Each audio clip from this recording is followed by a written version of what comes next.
난 사실 우리 천주교 교우들 불쌍해요. 왜 불쌍하냐면은 성당 나오면서부터 많은 헌금을 하든 안 하든 평생 헌금했어요. 그리고 또 불쌍한 데 있으면 2차 헌금하고 교무금하고 또 성당지면 신축금 내고 또 뭐 어려운 데서 와갖고 뭐 꽃동네 뭐 이런 데 와갖고 또 뭐 도와달라 그러면 또 반지도 빼고 뭐 그냥 있는 거 없는 거 나 먹기 살기 힘들어도 어떻게 해? 마음 짠하니까 어떻게 해요? 또 내잖아요. 그런데 그렇게 20년 30년 신앙생활 했는데 정작 내가 외롭고 힘들 때 어디 가서 좀 위로받고 싶은데 그럴 데가 없어요. 별로. 우리 한국 천주교 교회는. 그러니까 교우들한테 받기만 했지 주지를 않아. 내가 그게 제일 불만이야. 그런 공간이 한국 교회에 필요하다 이거야. 그래서 이제 여주는 10만 원이면 여러분들 보통 한 달 생활비 최저가 110만 원인가 그렇더라고. 그러니까 누구나 올 수. 그리고 거기 전철까지 나 있어. 이제 그 앞에까지. 그러니까 여기 65살들은 거기까지 공짜로 올 수 있어. 65살까지는. 전철까지 나 있으니까 마음만 먹으면은 뭐 얼마든지 올 수 있어요. 그래서 우리 교우들한테 그런 공간을 만들어 줘야 되겠다. 우리도 좀 위로받고 살아야 되지 않아요? 맨날 뭐 남만 위로하고 살아. 나는 30년 동안 그렇게 뼈 빠지게 고생했는데. 그런데 제가 한 6년 동안 그 여주에다가 그런 생태 마을을 꾸며서 한국민들, 우리 천주교 교우들 뿐만 아니라 한국민들이 쉴 수 있는 오아시스를 만들어야 되겠다. 저는 이제 여주에 평창은 15,000평인데 여주는 15만 평이에요. 거기에는 수영장도 있고 그림 그리는 데도 있고 도자기 만드는 데도 있고 다 있어요. 거기 피정 이제 우리 교우들 받을 거예요. 거기 600명이야. 지금은 200명이라 1년 기다려도 못 오는 분들 많아. 2년 기다리면서도 못 오는 분들이 많아요. 근데 그런 교우들이 좀 안타까워갖고 여주에 피정집을 지금 준비하고 있어요. 근데 거기는 피정 1박 2일, 2박 3일 이런 거 안 해요. 화, 수, 목, 금, 토, 일 5박 6일 피정이에요. 5박 6일 5박 6일 할 거예요. 5박 6일 여러분들 시간 많잖아. 죽지도 않고. 근데 5박 6일 피정하는데 피정비를 얼마만 받을 거냐면은 10만 원만 받을 거예요. 10만 원만 10만 원만 밥을 무려 18끼를 안 하는데 10만 원만 받을 거예요. 그래갖고 다 허가를 받아놨는데 이번 2월 달에 교구청에 편지를 했어요. 주교님 허가를 다 받아놨으니 공사비 달라고. 거기가 총 공사비가 얼마냐면 300억이에요. 300억을 내가 무슨 재주로 만들어. 내가 무슨 재주로. 그러니까 교구에서 내야 될 거 아니에요. 근데 답이 없는 거야. 준다는 답이 없어. 그래갖고 내 친한 주교님한테 말씀을 드렸죠. 아니 어떻게 왜 답이 없냐. 허가까지 다 떨어졌는데 근데 우리 수원교구는 지금 신도시가 굉장히 많이 생겨요. 위례 신도시, 동탄 2신도시. 신도시가 막 생기니까 거기다 땅 사느냐고 돈을 다 썼다는 거예요. 돈이 없다는 거예요. 그런데 저는 30대 때는 막 내 뜻대로 안 되면 막 교구청에 올라가고 막 뒤집고 소리 지르고 그랬어요. 근데 이제 50이 되니까 생각이 많이 바뀌었어요. 어떻게 바뀌었느냐 하면은 내가 다 해놨는데 만약에 교구청에서 돈이 없다고 300억이 돈이 없다면 어떻게 하면 되냐면은 안 하면 되지. 안 하면 되지 않아요? 여러분들 인생이 왜 힘든 줄 아세요? 돈이 없는데 하려고 그럴 때 힘들어요. 하려고 그럴 때 내가 지금 5천만 원밖에 없는데 2억이라는 가게를 하고 싶어. 5천만 원밖에 없는데 2억이라는 가게를 하고 싶어갖고 어떻게 은행에 융자 받고 형제 집 잡히고 또 뭐 이 사람 저 사람 꼬갖고 시작하잖아요. 그때부터 지옥이 되는 거예요. 그때부터 5천만 원만 있는데 2억짜리 그건 하면 안 돼요. 안 하면 되지. 그래서 내가 주교님한테 편지했어요. 주교님, 저는 하느님의 집을 지면서 기쁨을 잃어버리고 싶지 않다고. 그래서 지금 교구가 여러 가지 어려움이 있으니까 나중에 하자고. 지금 편안하게 마음 먹자고. 그랬더니 주교님이 저한테 답장했어요. 딱 한 줄 보냈어. 참 고맙다 이렇게. 네. 그래서 이제 접기로 이제 마음 먹었어요.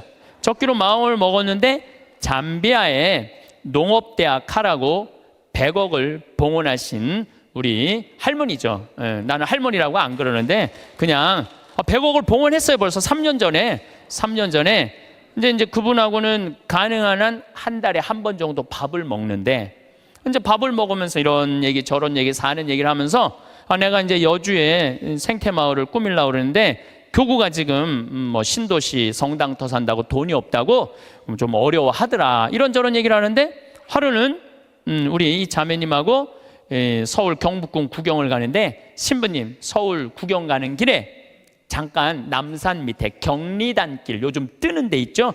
경리단길에 집터를 하나 보자는 거예요. 밑에 삼성 미술관도 있고 뭐 LG 뭐 회장집도 있는데 그 맨 경치가 아주 기가 막혀 한강 다 보이는 그 경리단길에 땅을 한 200평 보여주면서 신부님 이거 봉헌할 테니까 신부님 이거 하라는 거예요. 그래갖고 거기가 평당 한 평에 6천만 원이 한 평에 근데 200평. 근데 며칠 전에 무슨 공시지가 이런 게 나오는데 123억이 나왔더라고. 그 시세 그게 123억짜리를 봉헌을 하신 거예요. 우리 교우들 쉬는데 그거 신부님 이거 갖고 꾸미는데 좀 이렇게 미천하시라고. 그래갖고 내가 또 이제 주교님한테 가서 아니 이거 저 봉헌을 했는데 이거 어떻게 하면 좋으냐고 그러더니 우리 주교님께서 아우 그럼 우리 하자고 이렇게 봉헌한 분이 있으니까 난 또 하자고 그러면은 하면 돼. 또 하자고 그러면 하면 돼. 그래서 아마 이제 곧 이제 그 시작이 되면 3년 후 정도면은 우리 교우들이 이용하실 수 있을 거라고 생각을 합니다. 제가 왜 이런 말씀을 드리느냐 하면 우리가 돈을 버는 법도 중요하지만 쓰는 법도 중요해요. 여러분들은 지금 정말로 힘들게 돈 많이 벌었어요. 그렇죠? 아끼기도 많이 아꼈어. 그런데 벌기만 하고 쓸 줄을 모른다면은 뭐하러 벌어? 그렇잖아요. 힘들게 돈을 많이 모았어. 근데 쓰려고 8만 원을 쓰려고 보니까 아까워. 벌 떨어. 그럼 뭐하러 보냐 이거예요. 벌 줄도 알고 쓸 줄도 알아야 돼요. 뭐 어느 교구에 뭐 우리 교구 얘기예요. 우리 수원 교구 얘기인데 한 본당에 금융업을 하는 회장님이 있었나 봐.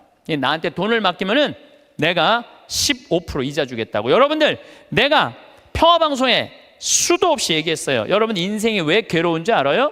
정치가 잘못돼서 내 팔자가 기구해서 절대 그렇지 않아요. 내가 잘못 선택해서. 어떻게 잘못 선택해? 과하게 욕심을 부려서 인생이 힘든 거예요. 그런데 이분은 15% 이자 준다고 교우들을 꼬신 거야. 그래갖고 막 1억씩 5천만 원씩 막 맡겨갖고 그 사람이 300억을 끌어모았대요. 그런데 지금 우리나라 법정이자가 1.25%예요. 은행에다가 1억을 맡기면 1.25%면 10만 4천 원 이자 받아 한 달에 1억. 그래서 요즘은 어떤 자식이 효자래요? 3억 엄마 이거 쓰고 써 그래갖고 3억 주는 자식이 효자가 아니래. 한 달에 그저 100만 원씩 용돈 주는 자식이 효자래. 3억 주는 자식이 효자가 아니라 3억 줘봤자 은행에서 30만 원밖에 못 받아요. 3억 줘봤자. 그러니까 이 사람한테 맡기면은 15%니까 125만 원을 받을 수 있는 거야. 1억만 맡겨도. 그러니까 사람들이 정신이 나왔고 그 사람한테 전래문과장이라는데 다 갖다 맡긴 거예요. 한 3-4달은 이자가 나왔는데 그 다음에 어떻게 못 나와요. 그래갖고 망해갖고 이분 지금 감옥에 가 있대요. 그러면은 5천만 원 1억씩 맡긴 사람들은 이 사람들은 돈 써보지도 못하고 하늘에 날아간 거예요. 허공에 날아간 거예요. 그렇지 않아요? 그러면은 15% 이자 주겠다고 꼬신 이 전래분과장이 나빠요? 15% 이자 받아먹겠다고 맡긴 사람이 나빠요? 둘 다 나빠. 둘 다. 여러분들 오늘 이후부터 경제성장이 2% 이상 안 되면은 2% 이자 주는 데 없어요. 경제 성장이 3% 되면은 3% 이자야. 경제 성장이 3%인데 5% 이자 준다 그러면 이건 의심해 봐야 돼요. 근데 경제 성장이 3%인데 10% 이자 이율이 나온다? 이건 100% 사기라고 보면 돼. 15% 이자 준다? 150% 사기라고 생각하면 돼. 근데 이 어리석은 많은 분들이 5천만 원, 1억을 갖다 맡긴 거야. 내 이 강의를 듣고 어떤 분이 생태마을에 전화했어요. 신부님 안 그래도 사기 당한 분이래. 안 그래도 상처 입었는데 신부 왜 전국에 창피하게 그 얘기를 하느냐고, 하지 말라고. 그래 전화가 왔어. 근데 저는 왜 하느냐 하면은 여러분들 그런 예를 들어서 타산지석이라고 그랬죠? 여러분들 이렇게 어리석은데 넘어가지 마세요. 차라리 그 5천만 원이면은 이스라엘 성지순례를 10번을 갔다 올 수 있는 돈이야. 이스라엘 성지순례 10번 갔다 올 수 있는 돈이야. 여러분들이 이스라엘 성지순례를 10번을 갔다 오잖아요. 그럼 여러분들은 예수님하고 투구 지낼 수 있어. 투구 지낼 수 있어. 내가 이스라엘 성지순례 지금 5번 갔다 왔거든요. 5번 갔다 왔는데 저는 지금 예수님하고 거의 틀라고 그래. 성서를 읽으면은 예수님이 막 튀어나와. 그래서 나한테 말을 걸어요.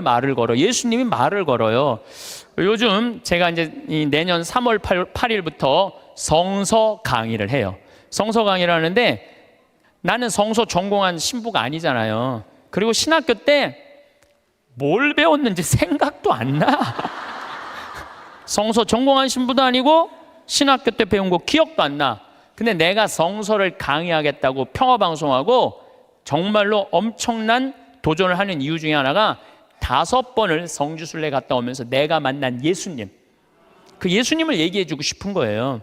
오늘 아침에도 이제 강의를 준비하다 나왔는데 무슨 일이 있었느냐 하면은 예루살렘에 가면은 겟세마니 동산 위에 눈물 동산이 있어요. 눈물 성당이 있어. 거기서 눈물 성당에서 우리 올해 2월 달에 우리 교우들 200명이 겟세마니 동산으로 내려가고 있는데 내가 맨 나중에 가고 있는데 거기서 아라바이가 예루살렘 성전 그 지도 그 1달러에 사라고 계속 맡기는 거예요, 나한테. 그래서 내가 됐다고 그랬는데 나 혼자 지금 맨 뒤에 가고 있는데 이 친구가 뒤에서 내 뒤로 꼬집더라고요. 이 목덜미를 꼬집어. 얼마나 기분 나빴는지 몰라. 꼬집고 내 뒤통수를 치는 거예요. 얼마나 기분이 나빴는지 몰라요. 그래도 내가 천주교 신부인데, 천주교 신부인데 너무너무 화가 났는데 나 혼자고 거긴 물건 파는 애들 천지인데 걔하고 어떻게 싸워요. 그리고 나는 성격상 맞고 말지 싸우진 않아. 그래갖고 내려가갖고 겟세마니 동산에 가서 기도를 하는데 예수님 생각이 나더라고요. 예수님은 유대인들이 툭 하면 돌을 집어 던지려고 그랬어요. 툭 하면 돌을. 근데 예수님은 어떻게 했느냐 하면은 아직 내 때가 되지 않았다고 인내하세요. 인내를 하시고 예수님 어떻게 마지막 십자가상의 죽음을 통해서 누구를 구원하고 싶었어? 인류를 구원하고 싶었어요. 몇몇 사람들이 기분 나쁘게 돌 집어 던진다고 욕한다고 그것 때문에 큰 일을 그르칠 분이 아니었어요.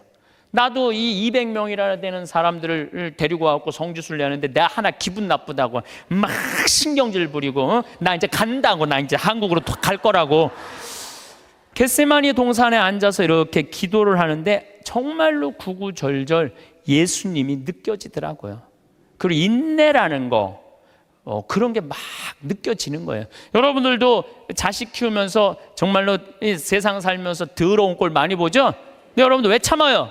이거 자식 하나 잘 키워보겠다고, 자식 하나 행복하게 해보겠다고 참는 거 아니에요?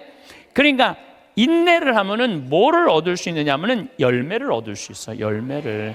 인내를 하면. 근데 내가 만약에 이스라엘 성지순례 안 갔다 왔으면 이런 묵상 나 죽었다 깨어나도 못해. 근데 만약에 여러분들이 5천만 원을 가지고 이스라엘 성지순례 10번만 갔다 오면 여러분 예수님하고 투구 지낼 수 있다니까. 근데 15% 이자 받아보겠다고 홀딱 맡겨갖고 써보지도 못하고 돈 날리면은 이분들 이렇게 얘기합니다. 내가 성당 나가봤더니 믿을 놈 한 놈 없더라. 하느님이 있긴 어디 있느냐, 사기나 치는 사람들 모임인데, 그리고 이 사람 어떻게 하냐면은 냉담해요. 그러면은 돈 잃어버리고 하느님 잃어버리고 사람 잃어버리고. 이게 왜 그런 줄 알아요? 자기 욕심 때문에 그러는 거예요. 자기 욕심 때문에. 그리고 돈을 버는 법은 배웠는데 쓰는 법을 못 배운 사람이에요. 돈을 버는 법은 배웠는데 어떻게 써야지 의미 있고 행복하게 쓰는지 모르는 사람들이 내가 보기엔 대한민국에서 천지야. 돈 쓸 줄 모르는 사람들이. 작년에 내가 잠비아 봉사활동을 80명의 교우들하고 갔다 왔어요. 갔다 왔는데 정글에를 잠깐 들어갈 일이 있었는데, 병원이 있는데 병원이 있으면 간호대학에 같이 있어야 된대요. 근데 수녀님이 간호대학을 짓다가 돈이 없어서 수도업을 해버린 거야. 돈이 없어서. 내가 그걸 보는데 마음이 짠하더라고요. 근데 마침 제가 작년에 잠비아는 비행기표 아껴본다고 이 아디스 아바바, 이 이디오피아를 통해서 걸리 들어갔었어요. 근데 아디스 아바바 공항에서 내 옷가방을 다 잃어버렸어요. 그래갖고 양복 3벌, 4벌 중에 입은 거 하나 빼고 3벌이 다 없어져 버렸어. 그런데 그 전주 연중 제15주 복음이 뭐였느냐면은, 너희들은 선교 떠날 때 옷을 1벌 이상 갖고 다니지 말아라. 1벌 이상 갖고 다니지 말아라. 식량 자루나 돈주머니도 갖고 다니지 말아라. 근데 예수님이 거기다 신발은 신고 가라고 또 써 있어. 성서에 참 신발은 신고 가라 그랬거든요. 근데 나는 잠비아 미국 강의 다닌다고 옷을 4벌, 양복을 4벌. 내가 너무너무 부끄러웠어, 내 자신한테. 그래서 저는요 지금도 양복을 한 달에 1벌만 입어요. 안 갈아입어. 이제 안 갈아입어. 작년에 내가 그 배운 깨달음으로 안 갈아입어. 너무 좋더라고. 한 달에 1벌만 입고 다니니까 참 좋더라고요. 그런데 문제는 한국에 딱 돌아왔는데 내가 양복만 많은 게 아니야. 내 통장을 보니까 책 팔은 인세가 2억이 들어와 있는 것. 2억. 내 통장에. 나 돈 막 하는 사람이에요. 근데 내가 그 돈이 뭐가 필요해? 마누라가 있어, 자식이 있어. 그래서 수녀님한테 전화했어요. 잠비아로. 수녀님, 내가 간호대학 져둘 테니까 간호대학 마저 지라고. 그래갖고 돈을 막 작년에 보냈어요. 계속 2천만 원, 5천만 원씩 계속. 근데 올해 가서 그 정글에 들어가, 땀부라는 정글에 들어가 보니까 간호대학을 다 져놨더라고. 이제 기숙사 하나 져놓고, 기숙사를 2개만 이제 더 지면 완전히 끝나. 이제 돈을 좀만 더 보내면 돼. 근데 우리 직원들이 그걸 보더니 한국에서는 감이 없다가 내가 돈을 보내갖고 대학을 져놓으니까 나를 혼내는 거예요. 신부님 은퇴해서 돈 필요한데 이렇게 돈 다 써버리면 어떻게 하려고 돈을 다 써버리느냐고. 신부님 은퇴하면은 맛있는 것도 먹고 여행도 다니려면 돈이 필요한데 지금 다 써버리면 어떻게. 지금이야 신부님 강의도 다니고 강사료도 많고 인세도 많고 그래갖고 지금이야 뭐 막 부족한 게 없지만 은퇴하면 필요한 게 돈이라고. 신부님 앞으로 돈 모으라고 막 나를 혼내더라고요. 근데 저는 이런 생각이 들어요. 만약에 내가 은퇴해갖고 돈이 없으면 나는 어떻게 할 거냐면은 사제관에 가만히 앉아 있을 거야. 돈 없는데 어떻게 해? 가만히 앉아 있어야지. 그런데 우리가 이걸 생각해야 돼요. 내가 20년 후에 살아있을지 죽어있을지 어떻게 알아? 그렇지 않아요? 20년에 살아있을지 죽어있을지 어떻게 알아?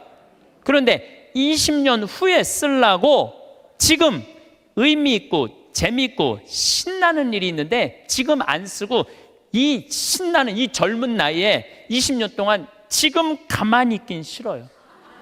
지금은 마음껏 다니고 의미 있는 일도 하고 재밌는 것도 하고 맛있는 것도 사 먹고 여행도 다니고 지금은 신나게 할 거야. 그리고 70살이 넘어가고 돈이 없으면 가만히 있으면 되지. 없으면 없는 대로 살면 되지. 그렇지 않아요? 있으면 있는 대로 살고. 오늘 성채 미사 때 성채 모자랐잖아요. 많이 모자랐어요. 오늘 성채 뭐 이렇게 많이 왔어. 성채가 모자랄 정도로 많이 왔는데 어떻게 했느냐면은 마지막에 성채를 4등분해서 다 했어요. 없으면 쪼개서 쓰고 나눠서 써도 다 살아. 그런데 지금 여러분들 나중에 쓰려고, 늙어서 쓰려고 지금 아무것도 안 해서는 안 돼요. 지금 하세요. 뭐든지 지금 하세요. 그리고 다 하고 즐겁게 살았어. 행복하게 살았어. 그런데 70살에 주머니에 돈 없으면 어떻게 하면 돼? 가만히 있으면 돼. 70살에 돈 없으면 가만히 있으면 돼. 많은 분들이 우리 생태마을에 지금도 이제 짬짬이 암 환자들이 많이 와요. 내가 그분들하고 이렇게 상담을 해보면은요, 60살 될 때까지 한 번도 노른 적 없는 사람들 많아요. 60살 될 때까지 여행 한 번도 간 적 없는 사람 많아요. 60살 될 때까지 뽐나게 옷 한 번 사 입어 본 적이 없는 사람들 많아요. 60살까지 뭐만 해? 돈만 버는 거예요. 자식 키우고. 근데 떨커덕 암이 걸려. 지금도 한 분 와 계세요. 떨커덕 암이 걸린 거야. 떨커덕 암이 걸리면은 이분들 나한테 공통적으로 하는 얘기가 있어요. 신부님, 나는 억울해서 못 죽어요. 난 이제까지 뭐만 했어? 고생만 했어요. 어떻게 하면 좋아요, 신부님? 이러는 분들이 너무 많아요. 여기 계신 여러분들도 나중에 하려고 그러지 말고 언제? 지금 하세요. 저 청국장 가루도 나중에 사 먹지 말고 언제 사 먹어? 지금 사 먹어. 지금. 그게 훨씬 건강하고 좋은 거예요. 예. 여러분들 이 여행 많이 다녀보셨죠? 만약에 유럽 여행 가신 분들 아마 유럽 여행은 일생 한 번 가보는 거예요. 일생 한 번 가보는 여행이야. 한 400만 원 들여갖고 한 번 가보는데 비행기 타고 럭셔리하게 파리에 도착했어. 도착을 했는데 딱 버스에 타니까 가이드가 딱 나타나더니 이렇게 말합니다. 이제 뭐 집에 들어가고 호텔에 들어가고 물은 어떻게 쓰고 뭐 이런 거죠. 여러 가지 얘기를 해요. 그러다가 갑자기 이런 말을 해요. 그런데 여행 다니면서는 팁이 중요하다고. 이렇게 여행 가방 올려다 주는 그 포토한테 $1 주시고 호텔에서 나올 때 그 호텔 침대에다가 $1 내려놓고 나오시라고. 그럼 이때부터 갑자기 머리가 복잡해지는 거야. $1? 생각지도 않은 돈이야. 이거 생각지도 않은 돈이야. 그게 아깝기 시작한 거야. 그런데 400만 원을 들여서 일생 한 번 간 여행이에요. 그러면 $1, 10일, $2씩 줘봐. $20, 2만 원이야. 그 줄 때 기분 좋게 줄 수 있는 거야. 그런데 이제 딱 버스에서 내리니까 아니나 달라 막 벨보이들이 막 와갖고 가방을 막 들고 갈라 그래. 그러면은 이 할머니들이 이렇게 말합니다. 그 놔두라고. 내가 들고 갈 테니까 놔두라고. 아, 내가 여러 번 봤어요. 여행 같이 다니면서. 내가 그 힘들게 그 가방을 들고 다니는 할머니들 모습을 보면서 안타깝더라고요. 그럼 뭐하러 여행을 나와? 그 2만 원이 아까워갖고 그 힘든데 피곤한데 와갖고 그걸 또 들고 올라가. 그 2만 원이 아까우면 그냥 집에 가만히 있어. 벌 때는 힘들고 어렵게 벌지만 쓸 때는 정승같이 쓰는 법도 중요한 거예요. 저는 요즘 이렇게 여행 다니면은요, 뭐 $2, 3, $5도 내려놓고 와요. 호텔에다가. 왜냐? 그거 다 이민자들이야. 거기 청소하는 사람들. 힘들게 그거 갖고 먹고 사는 사람들이야. 그러면 길 가는 사람도 내가 5,000원, 10,000원, 일생, 1년에 여러분들 어려운 사람들 얼마나 만나요? 만나는 일이 1년에 한두 번도 안 돼. 그럼 그런 사람들한테 한번 나도 여행 내가 400만 원어치 쓰면 40만 원 어려운 사람한테 내놔야 될 거 아니야.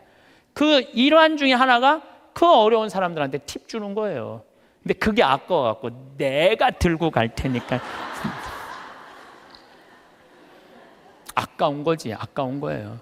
그래서 여러분들 자신한테 쓸 줄 알아야 돼. 자신한테.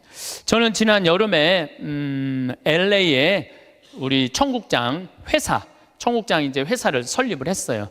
거기도 뭐 다 세금 문제 때문에 다 회사를 설립을 해야 돼. 그 뭐 미국에도 세금 내고 한국에도 다 세금 내고 그래야 되니까 회사를 설립을 하러 갔는데, 내가 하여튼 나하고 노는 친구들이 있어. 한 남자들인데 한 5명 정도 되는데, 나만 가면 하여튼 회사를 다 때려치고 나하고 놀라고 아주 그런 친구들이 있어. 아주 친하죠.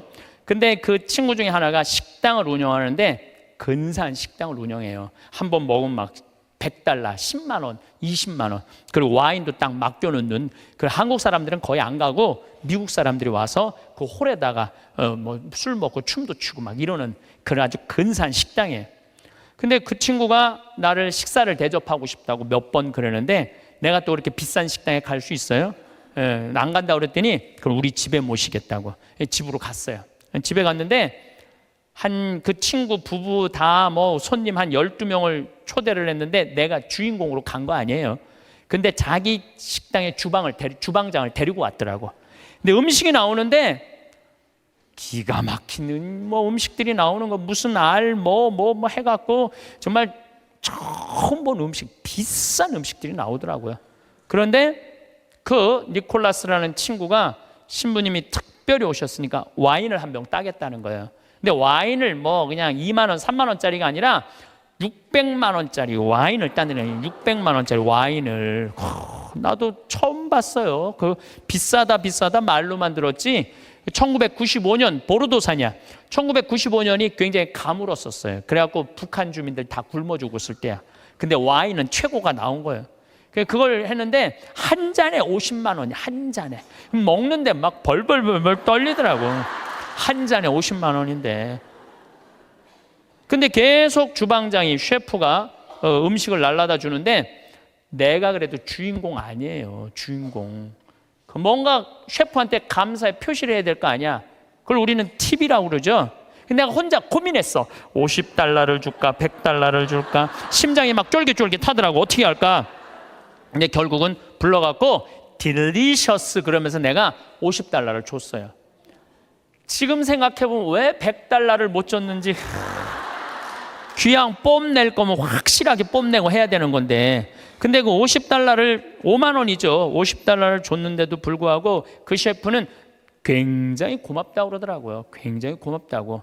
근데 만약에 여러분들 그게 한 1,000만 원어치 넘는 식사였는데, 내가 그걸 얻어먹고 돈 한 푼 안 내고 팁 하나 안 내고 그냥 가면은요, 그분들 모르긴 해도 내 귀에다 대고 이랬을 거야. 아유, 정말 멋대가리 하나 없는 신부라고. 에? 그렇지 않겠어요? 그렇게 멋있게 했으면 그 주방 그 직원 데려댔으면 줄 알아야지. 이건 비단 나한테뿐만 아니라 여러분들도 마찬가지야. 여러분들 인생을 살면서요, 버는 것도 중요하지만 쓰는 것도 중요해. 쓸 때 확실하게 써. 근데 만약에 내가 돈이 부족해, 그러면은 가만히 있어. 여러분들 안 쓴다고 누가 뭐라고 할 사람 하나도 없어요. 근데 우리나라 사람들은 쓰는 것도 아니고 안 쓰는 것도 아니고 내는 것도 아니고 안 내는 것도 아니고 사는 게 좀 짜증이 나요. 그래서 쓸 땐 사도 바오로가 뭐라 그래? 난 귀하게도 살 줄 알고 천하게도 살 줄 안다고 그러잖아요. 돈 안 쓴다고 누가 뭐라 할 사람 하나도 없어. 근데 쓸 때는 멋있게 써. 이게 왜 이런 문제가 생겼냐면 내가 귀하다는 생각을 안 해서 그래요. 내가 귀하다는 생각. 이 세상에서 나 자신을 가장 잘 이해하는 사람은 누굴까요? 나예요. 내가 인생 고비고비 살아오면서 고생한 거 면면이 속속들이 가장 잘 아는 사람은 누굴까요? 나밖에 없어요. 그러면은 내가 나 자신을 가장 잘 이해하고 인생 구비구비 고생한 거 가장 잘 아는 나한테 가장 잘해줄 수 있는 사람은 누굴까요? 나예요. 그런데 내가 고생한 거 잘 알지도 못하는 자식이 잘해주겠어요? 남편이 잘해주겠어요? 잘해주지 못해. 내 마음에 맞게끔 잘해줄 수 있는 사람은 이 세상에 나 외에는 아무도 없어요. 나 외에는. 그런데 우리는 간혹 내가 나한테 잘해주면 되는데 나는 나한테 잘해주지 않고 남편이 나한테 잘해주지 않는다고 자식이 나한테 잘해주지 않는다고 섭섭하다고 원망하는 어리석은 사람들이 참 많아요. 여러분들 이렇게 살아오면서 내가 사글세, 월세, 전세, 그나마 뭐 아파트 20평, 30평 이렇게 살 때까지 정말 알뜰살뜰 아끼면서 절약한 거 자식이 알 것 같아요? 몰라요. 그런데 몰라준다고 맨날 눈물찍, 콧물찍 짜는 이 바보들이 참 많아요. 오늘 이후부터는 그런 거 섭섭하다고 말하지 마시고 누구한테 잘해주면 돼? 내한테 내가 잘해주면 돼요. 저는 22년 전에 평택 비전동 성당에 발령을 받아갔어요. 근데 발령 받자마자 주교님께서 2년밖에 안 됐는데 신설 성당인데 성당을 분가하라는 거예요. 뭐 우리 신부들이야 주교님이 명령을 내리면은 바로 해야죠. 그래서 진사리라는 곳에, 진사리는 어디냐면 평택 안성 인터체인지 바로 옆이 진사리예요. 거기서 이제 교우는 200명밖에 안 되는데 우리 성당은 3,500명 정도 있었는데 그중에 200명을 떼어서 분가를 하라는 거예요. 근데 그 교우들은 이 좋은 성당 놔두고 우리가 거울 나가느냐고 다 설득하고, 또 땅을 보니까 3,200평, 그 평택 평야가 쫙 내려다 보이는 맨 꼭대기에 3,200평 땅이 나왔더라고요. 3,200평이면은 2,000평이 초등학교, 운동장, 건물 다 들어가는 게 2,000평이야 법적으로. 그러니까 초등학교 딱 보면 다 2,000평이에요. 그거 한 배 반만한 땅이 나왔어요. 16만 원에 22년 전에. 근데 뭐 신설성당에 뭐 돈이 어디 있어요. 그래갖고 이렇게 끌어모으고 저렇게 끌어모았는데도 돈이 2억이 부족하더라고. 그래서 내가 모시던 보좌 신부 때 모시던 본당 신부님한테 전화를 드렸어요. 신부님, 성당을 분가하라는 명령을 받았는데 땅을 살라고 그러는데 마음에 드는 땅이 나왔는데 2억이 부족하다. 2억을 좀 꿔줬으면 좋겠다. 근데 이 신부님이요, 단 1초도 주저하지 않으시고 내가 꿔줄게, 내일 와, 딱 그러시더라고요. 네. 내가 또 인간관계가 좋거든요. 그래서 이제 가갖고 다음날 31살, 32살에 22년 전이니까 2억을 이렇게 안주머니에 넣고 오는데 정말로 심장이 부들부들 하더라고요. 그래갖고 이제 갖고 와서 그 땅 계약을 다 했는데 상임위원들이 사기당했다는 거예요. 거기에 뭐 건물도 질 수 없고 신부님 사기당했다고 새벽 2시까지 막 뭐라고 그러더라고요. 참 답답하더라고요. 예. 근데 이제 내가 다 알아보고 조사해 본 결과 사기당한 게 아니다. 이렇게 저렇게 얘기를 하고, 어쨌든 이제 그 마음고생을 다 하면서 땅을 다 샀어. 반대를 무릅쓰고. 그리고 1년이 지났는데 땅값이 16만 원짜리가 35만 원으로 뛴 거예요. 1년이 지났는데 그래서 그중에 800평을 팔아서 나한테 돈 꿔준 우리 김창림, 이제 돌아가셨죠. 김창림 필리포 신부님한테 2억을 돌려줬어요. 그러니까 2,400평이 남았는데 거의 돈 한 푼 없이 그냥 산 거야. 그런데 지금은 거기에 아파트가 다 들어왔어요. 아파트가 다 들어왔는데 2,400평이니까 주차 걱정을 해. 좁은 공원, 그냥 그 동네에 공원이 생긴 거. 그래서 무슨 들은 얘기로, 내가 들은 얘기니까 뭐 카페를 차려갖고 얼마나 근사하게 지냈는지 모른다는 얘기를 들었어요. 그런데 내가 그렇게 마음고생하고 성당터 마련한 거 아무도 몰라.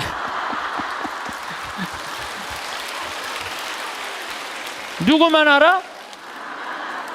하늘하고 나만 알아. 하늘하고 하느님하고 나만 알아. 그런데 지금은 이제 거기가 겨우 2,000명 정도 됐다고 그래요. 근데 후임자 신부가 몰라준다고, 그 교우들이 20년 전에 내가 그렇게 힘들게 해서 땅 산 거 몰라준다고 내가 맨날 섭섭하다고 그러면요, 나는 쫀쫀한 사람이야. 쫀쫀한 사람, 작은 사람이야. 작은 사람. 그리고 이제는 거기가 뭐 평당 큰 몰이 들어와서 평당 한 400만 원까지 올라갔대요. 그러니까 거의 100억 정도 되는 거죠. 100억 정도 되는 돈을 내가 교회에 벌려준 거야. 그런데 아무도 몰라. 그런데 주교님이 몰라준다고, 교회가 몰라준다고 내가 맨날 그렇게 원망하면요, 나야말로 작은 사람이야. 나는 그 평택 IC 지나다닐 때마다 하느님의 기도하는 집을 내가 마련할 수 있는 영광을 가진 것에 대해서 감사해요. 어차피 그러니까 교우들이 이렇게 행복하게 그 넓은 터에서 주차 걱정 없이 신앙생활한다는 얘기를 들으면 내가 기분이 좋아. 그걸로 된 거예요. 여러분들도 인생 살면서 고생하고 힘들게 이 가정 여기까지 이렇게 꾸려왔는데, 다른 사람, 심지어 남편, 뭐 주위에 뭐 여러분들 간혹은 시집 왔더니 시동생이 5살 시동생 나중에 키워갖고 장가까지 보냈는데 그 은혜 모르는 경우도 많죠? 그거 섭섭할 거 하나 없어요. 섭섭할 건 없어. 누가 알면 돼? 내가 알고 하늘이 알면 돼. 그래서 공자님이 진정한 군자는, 누가 군자라고 그랬냐면 남이 나를 알아주지 않아도 화내지 않는 사람이 군자라고 그래요. 유유자적할 줄 아는 사람이. 그래서 나는 지난 12월 6일 날도 이선희 콘서트 갔다 왔어요. 누구 돈으로? 내 돈으로. 내 돈으로. 그리고 지난주는 우리 이제 그 이선희 콘서트는 우리 직원들 50대 된 직원들 하고 갔다 왔고, 지난주는 충무 아트센터에 몬테크리스토라는 뮤지컬을 30대 직원들하고 갔다 왔어요. 서울, 우리는 평창이니까 무조건 대전, 서울 이런 데 오는 거예요. 서울 와갖고 또 충무 아트센터 보니까 신당동 떡볶이집 있더라고. 그래서 떡볶이 먹고 멋있게 커피 한 잔 마시고 몬테크리스토 백작 보고, 그리고 집에 새벽 1시에 들어갔어요. 그러니까 많은 분들이 저한테 이래, 신부님 맨날 강의만 다니고 힘들어서 어떻게 하느냐고. 나 짬짬이 알아서 잘 놀아요. 맨날 강의만 다니면 나 미칠지도 몰라. 짬짬이 알아서 놀아요. 저만 그런 게 아니라 여러분들도 그렇게 살으셔야 돼. 부처님이 이런 말씀을 하세요. 지나친 고행은 사람을 고통스럽게 한다는 거예요. 그 다음 지나친 쾌락은 사람을 망가뜨린다는 거예요. 그러니까 놀 줄도 알고 쓸 줄도 알고 인내할 줄도 알고 그렇게 살아야 돼. 어쨌든 누구한테 잘해줘야 되느냐면은 나한테 잘해줘야 돼요. 내가 행복해야지 누구도 행복하게 해줄 수 있어? 남도 행복해 줄 수 있어요. 맨날 자기가 영혼이 찌그러지면은 남편 욕하고 자식 욕하는 거야. 근데 내가 8만 원 들여서 평창 생태마을 피정 딱 갔다 와서 다음날 아침에 기분 좋게 음식 해줄 수 있어요. 그러니까 오늘 이후부터 누구한테 잘해줘? 나한테 잘해주세요.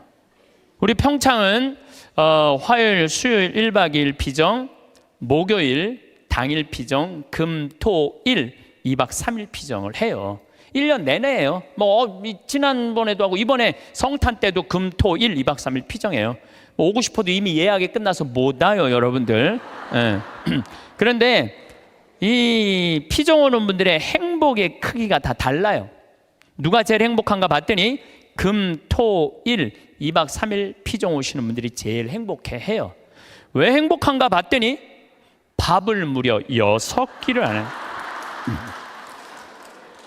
주부가 밥을 6끼 안 하면 행복할 것 같아, 안 행복할 것 같아요? 무조건 행복한 거예요. 무조건.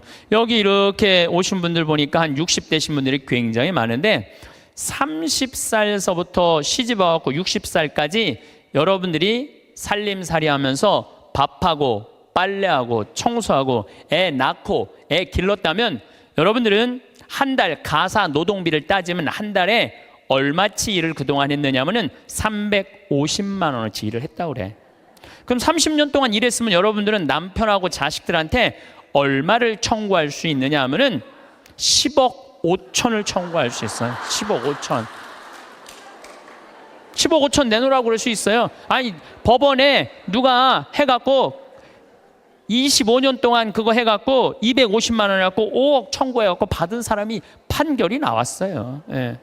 그러면은 2박 3일 금, 토, 일 피정하는데 피정비가 얼마냐 하면은 8만 원이에요. 8만 원. 이틀 밤 자고 6끼 밥 먹고 그런데 그렇게 10억 5천만 원어치 일을 하고 난 다음에 그렇게 고생한 나한테 너 한번 이틀 밥 안 하고 좀 편안하게 한번 해주는 밥 먹어라. 내가 너한테 한번 쏠게 하고 그 8만 원을 들여서 평창에 피정을 갈라고 그럴 때 그 돈이 아까워서 갈까 말까 이렇게 망설이는 사람들이 많다는 거예요. 그러면서 나 고생하는 거 알아주는 사람 하나도 없다고 눈물 콧물 짤 거 없다 이거야.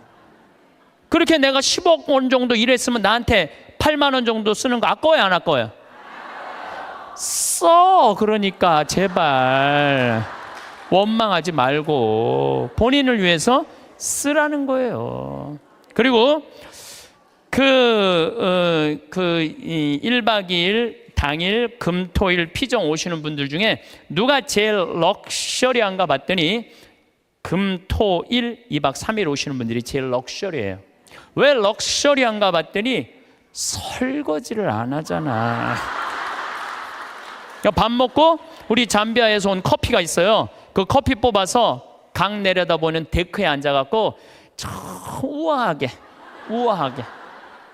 그러니까 그 2박 3일 동안 피정 오시는 분들 이번에도 뭐 이 추운 12월 달에 왔는데도 나한테 이런 말을 해요. 신부님 너무 행복해요. 해준 게 아무것도 없는데 내가. 왜냐하면은 우리 또 생태마을에서 요즘 우리가 시래기 말라하고 시래기하고 된장국 끓여 우리 뭐 배추 무 얼마나 맛있어요. 그 자연 아주 정말로 유기농 식단으로 해주니까 요즘은 또 호박 싹 이렇게 했는데 너무너무 맛있더라고. 지금도 이제 주일날 나가면은 월요일, 화요일, 수요일 이럴 때는 요즘은 내가 이렇게 대림식이라고 강의 나오면은 그 손님을 안 받아요. 근데 지금 6분이 와 있는데 당일 온다 그러더니 일주일 있겠다는 거. 나한테 오늘 와서 막 신부님 여기 있고 싶다는 거. 아니 강의도 없고 텔레비도 없고 뭐가 좋아서 여기 계속 있겠다 그러니까 팝이 너무 맛있다는 거야. 팝이. 야 주부한테는 이것만 해도 충분히 행복하구나. 그런 생각이 들더라고요. 우리는 살아가면서 수없이 많은 선택을 합니다. 무엇을 먹을지, 어디에 돈을 쓸지, 오늘 하루를 어떻게 보낼지, 누구와 시간을 함께할지. 그 선택들은 크고 작은 것들이 뒤섞여 있지만 하나하나를 들여다보면 결국 모든 선택의 중심에는 언제나 내가 있습니다. 겉으로 보기에는 남을 위해 사는 것처럼 느껴질 때도 많습니다. 가족을 위해, 이웃을 위해, 사회를 위해 헌신하며 살아왔다고 생각할 수도 있습니다. 그러나 그 헌신도, 그 배려도 결국 나라는 사람이 선택한 방향입니다. 그 방향을 정한 것도 나이고 그 길을 걸어온 것도 나입니다. 우리는 결국 나를 위해 살아갑니다. 이 말이 이기적으로 들릴 수도 있겠지만 그것은 오해입니다. 나를 위해 산다는 것은 타인을 외면한다는 뜻이 아니라 내 삶의 주인이 나라는 사실을 받아들이는 것입니다. 타인의 기대에 맞추어 사느라 정작 내가 무엇을 원하는지조차 잊어버린 채 지내온 시간이 있지는 않았는지, 남의 눈치를 살피고 분위기에 맞추면서 나 자신의 목소리를 조용히 묻어온 적은 없었는지 한 번쯤 돌아볼 필요가 있습니다. 그렇게 오래 살아오면서 여러분은 과연 자신을 제대로 대해왔을까요? 남에게는 따뜻하게 대하면서 정작 자신에게는 가혹했던 순간들이 분명히 있었을 겁니다. 스스로를 다그치고 충분하지 않다고 느끼고 조금 더 잘해야 했는데 하는 자책 속에서 보낸 시간들. 그 모든 것이 쌓여 지금의 내가 되었습니다. 그러니 이제는 한 번쯤 멈춰서 조용히 들여다볼 수 있어야 합니다. 나는 나를 어떻게 대해왔는가? 그리고 앞으로는 어떻게 대할 것인가? 돈 이야기를 해보겠습니다. 많은 분들이 돈을 모으는 데는 상당한 공을 들이지만 막상 쓰는 방법에 대해서는 깊이 생각하지 않는 경우가 많습니다.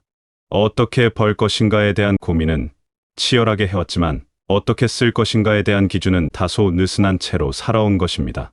번 돈을 잘 지키는 것, 함부로 낭비하지 않는 것, 이것은 분명 중요한 덕목입니다. 하지만 아끼는 것에만 집중하다 보면 정작 돈을 왜 모았는지, 무엇을 위해 쌓아왔는지를 잊어버리는 일도 생깁니다. 돈을 모으는 것은 중요한 일입니다. 하지만 돈의 진짜 가치는 그것을 쓰는 방식에서 비로소 드러납니다. 같은 금액이라도 어디에, 어떻게, 무엇을 위해 쓰느냐에 따라 그 돈이 가진 무게가 달라집니다. 나를 위해 쓰는 돈이 있습니다. 몸을 돌보는 일, 마음을 채우는 일, 오래 꿈꿔왔던 무언가를 경험하는 일에 쓰는 돈입니다. 이런 소비는 단순한 지출이 아닙니다.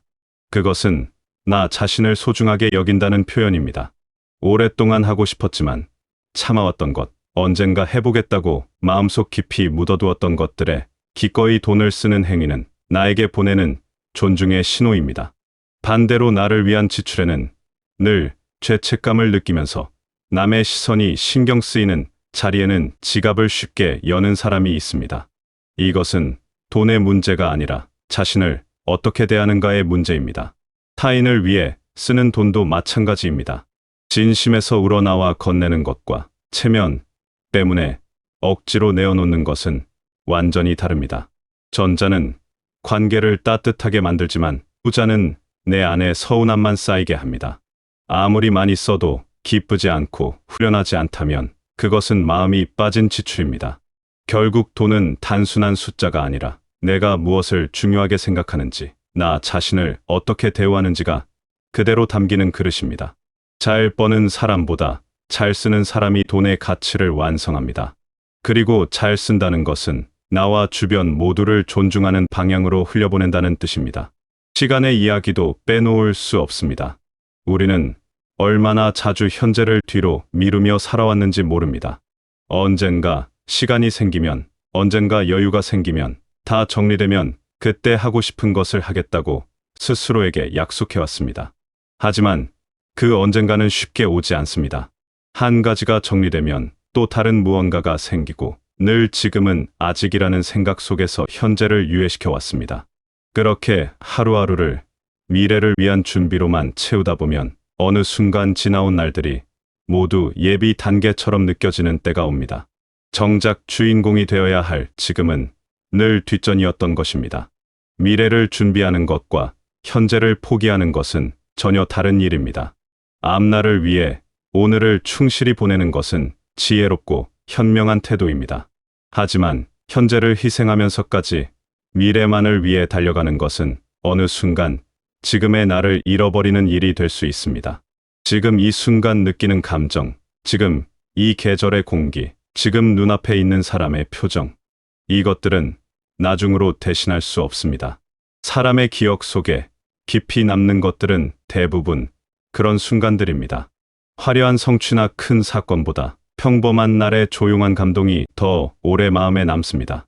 지금 이 순간을 충분히 살아내지 못하면 미래도 결국 공허해질 수 있습니다.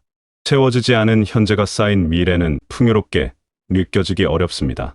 오늘 느끼지 못한 기쁨은 내일이 된다고 저절로 채워지지 않습니다. 오늘 외면한 나의 감정은 시간이 지나도 그 자리에 그대로 남아 있습니다. 그러니 지금 이 순간을, 지금 이 하루를 조금 더 가까이 바라보고 느끼며 살아가는 것이 중요합니다. 그것이 나를 위한 가장 진실한 태도입니다. 살면서 힘들었던 순간을 가장 잘 아는 것은 결국 나 자신입니다. 그 시간이 얼마나 고단했는지, 속으로 얼마나 많은 것들을 삼키며 버텼는지 타인은 다 알지 못합니다. 가까운 사람도, 사랑하는 사람도 겉으로 보이는 것만 볼 뿐 내면의 무게를 온전히 이해하기는 어렵습니다. 아무 말 없이 견뎌낸 밤들, 웃는 얼굴 뒤에 감추었던 피로함, 말하지 않아서 아무도 몰랐던 외로움. 그 모든 것들은 오직 나만이 온전히 알고 있습니다. 그러니 타인의 이해와 공감만을 기대하며 스스로를 위로하려 하면 늘 조금씩 부족한 느낌이 들게 됩니다. 중요한 것은 타인이 나를 이해해주기 전에 내가 먼저 나 자신을 이해하는 것입니다. 내가 얼마나 애쓰며 살아왔는지, 어떤 상황에서도 포기하지 않고 걸어왔는지를 스스로가 먼저 알아주고 인정해 줘야 합니다. 아무도 알아주지 않아도 나만큼은 내 편이 되어 주어야 합니다. 그것이 자기 자신에 대한 가장 깊은 존중입니다. 자기 자신을 존중하는 것은 선택의 문제가 아닙니다. 그것은 삶을 살아가는 데 있어 가장 기본이 되는 태도입니다. 자신을 존중하는 사람은 타인도 자연스럽게 존중하게 됩니다. 자신을 함부로 대하는 사람은 알게 모르게 타인과의 관계에서도 그 태도가 배어 나오게 됩니다. 내가 나를 어떻게 대우하느냐가 결국 내 삶의 질을 결정합니다. 좋은 환경보다, 많은 재산보다 자신을 소중히 여기는 태도 하나가 삶 전체의 온도를 바꾸어 놓습니다. 매일 아침 일어나 하루를 시작할 때 오늘도 나를 잘 대해주겠다는 마음 하나가 그 어떤 계획보다 삶을 든든하게 만들어줍니다. 그래서 기준은 사실 하나면 충분합니다. 돈을 쓸 때도, 시간을 쓸 때도, 어떤 선택의 기로에 서 있을 때도 이 한 가지만 생각하면 됩니다. 이 선택이 나를 소중하게 대하는 방향인가? 복잡하게 따지고 계산하지 않아도 이 기준 하나만 있으면 대부분의 결정이 훨씬 분명해집니다. 나를 소중하게 대하는 방향이라면 앞으로 나아가면 되고, 그렇지 않다면 한 번 더 생각해 보면 됩니다. 남들이 옳다고 하는 것, 세상이 좋다고 하는 것이 언제나 나에게도 맞는 것은 아닙니다. 나에게 맞는 것, 나를 진정으로 살아나게 하는 것을 고르는 일, 그것이 이 기준을 실천하는 방법입니다. 이것이 거창한 철학이나 어려운 원칙처럼 느껴질 수 있지만 실은 가장 단순하고 명확한 삶의 방향입니다.